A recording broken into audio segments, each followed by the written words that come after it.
Bonjour et bienvenue pour cette petite guidance. Tout d'abord, je voulais t'inviter au prochain live Instagram de Cartomancie qui aura lieu le samedi 19 juillet à 11 heures. Il y aura une story 24 heures avant le live afin que tu puisses poser tes questions perso et je tirerai au sort 3 ou 4 questions afin de répondre à certaines interrogations très personnelles. Et puis bien évidemment, il y aura également un tirage à choix afin que tout le monde y trouve son compte.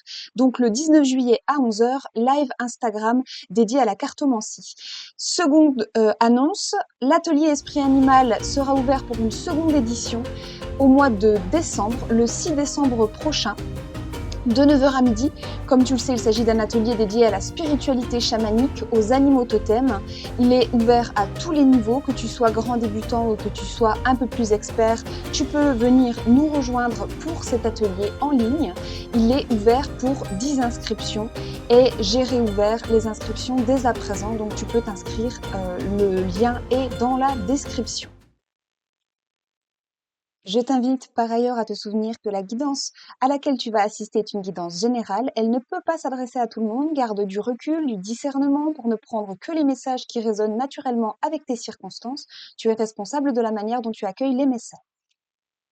J'utilise aujourd'hui l'oracle de l'atelier Esprit Animal, l'oracle Esprit Animal, que j'ai fabriqué à l'aide de l'intelligence artificielle et de mes connaissances sur les animaux totems.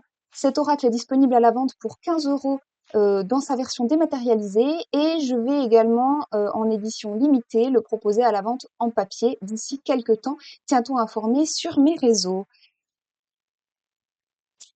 C'est parti. Message intemporel pour les personnes qui tomberont sur cette petite guidance.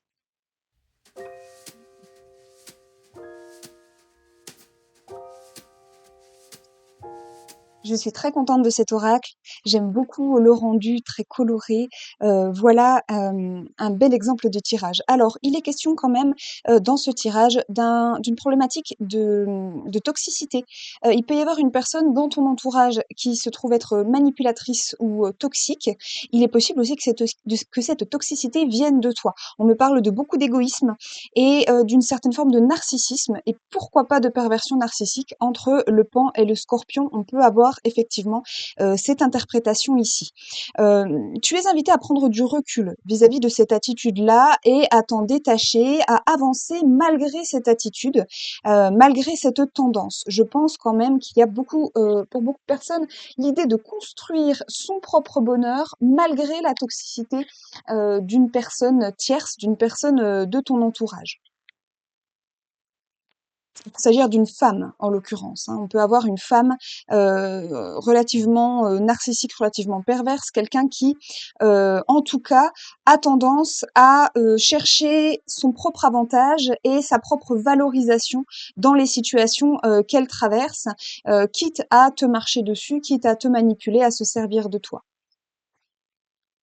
On t'invite à faire preuve d'amour de toi-même et à comment dirais-je? À t'adapter à cette situation.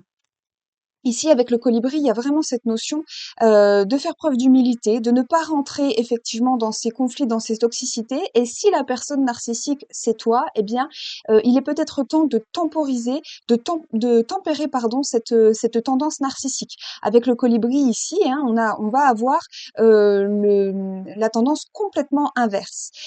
Il y a aussi la notion d'évolution. Tu vas trouver un milieu moins toxique. Tu vas trouver un environnement qui sera plus propice à ton évolution et surtout à ton épanouissement. Mais ça va nécessiter une fin de cycle. Ça va nécessiter de dire stop à certaines relations, de dire stop à certaines situations et d'accepter une transformation profonde de ton contexte, de ta vie, ce qui ne sera peut-être pas facile, hein. On a la question de l'adaptabilité là et d'accepter le changement, d'accepter la transformation. 2 cartes d'ailleurs qui évoquent vraiment une mutation, un changement, 3 cartes qui évoquent un changement ici, en haut du tirage. Donc changement à venir auquel tu ne pourras pas vraiment échapper si tu désires du mieux dans ta vie, si tu désires avancer. En dos de deck, j'ai la notion de construire, de te construire une nouvelle vie plus abondante, plus généreuse, ce sera une vie commune. Donc il est vraiment question là de faire famille, de faire équipe, de trouver peut-être ta famille d'âme également, des personnes avec qui tu vas pouvoir entretenir des relations saines et fertiles. Et on a la notion avec l'éléphant d'apprendre du passé, de retenir les leçons de ce qui a eu lieu peut-être avec cette autre personne pour avancer dans une perspective beaucoup plus positive. Le cerf est l'une des cartes les plus positives du jeu et il est question de retrouver son pouvoir personnel, mais également d'avoir cette attitude de protection et de bienveillance, d'être protégé également, et de faire office, je dirais presque de père de famille ici. Le tirage peut s'adresser à des hommes en particulier qui doivent retrouver leur posture de protecteur et de guide pour leur entourage. Alors, je vais doubler quelques petites cartes, comme on a encore un peu de temps. On va aller regarder plus avant un certain nombre d'éléments. Ah, sublime. On a la cigogne qui regarde le marabout. Ce sont deux cartes miroirs ici. On a l'idée d'une bonne nouvelle qui arrive, d'une bénédiction qui arrive. Ce changement, il est vraiment pour le mieux, pour le meilleur. Et on t'annonce vraiment le fait de trouver la relation, la vie, le quotidien, je dirais le quotidien qui te correspond et qui va te permettre d'être profondément heureux ou heureuse. Juste derrière la chenille, on a vraiment l'idée d'une évolution pour devenir papillon, donc d'une transformation. Jusque dans la moindre de tes cellules, tu vas sentir ce changement.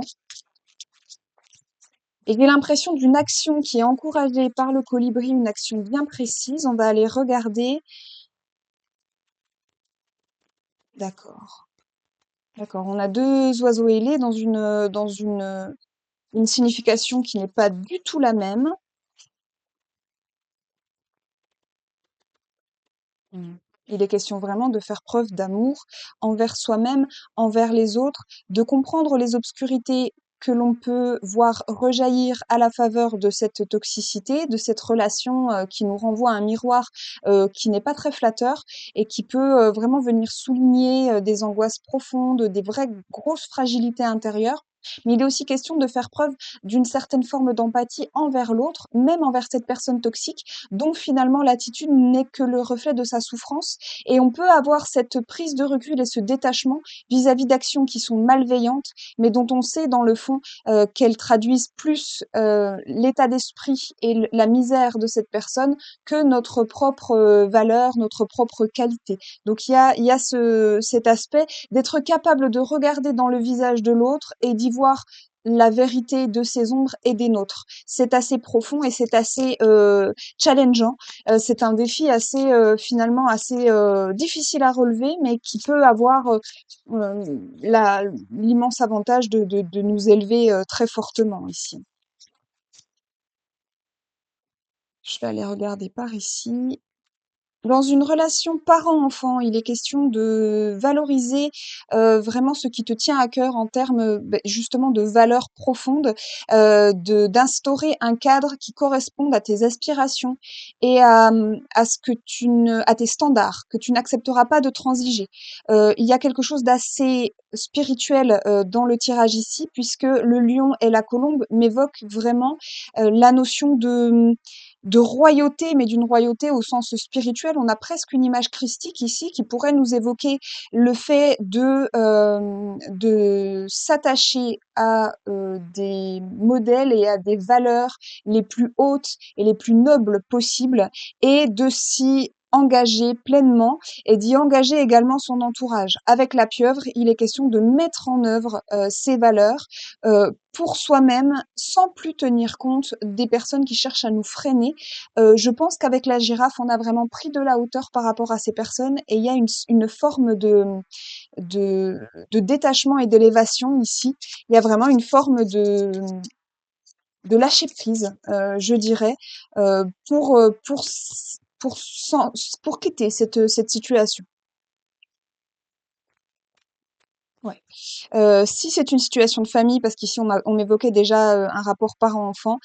Si c'est une situation de famille, on me dit que, c'est quand même, vraiment protégé ici avec le jet et puis, avec le requin, il y a des peurs qui demeurent, mais qui ne doivent pas être une boussole. La peur n'est pas toujours bonne conseillère. Ici, c'est exactement ce qu'on me dit. Donc, il y a des peurs, mais qui, à mon avis, sont liées à des événements passés. On peut avancer, dépasser ces peurs pour aller vers quelque chose de beaucoup plus positif. Voilà, j'espère que cette guidance t'aura parlé. J'espère que tu apprécies comme moi ce petit oracle fait maison, esprit animal. Et puis je te dis à très bientôt pour une nouvelle guidance. N'oublie pas de liker, de partager, commenter mon travail. Ça me permet de rester visible sur les réseaux. Tu es mon premier ambassadeur et je te remercie beaucoup pour ton investissement. À très bientôt. Bye bye.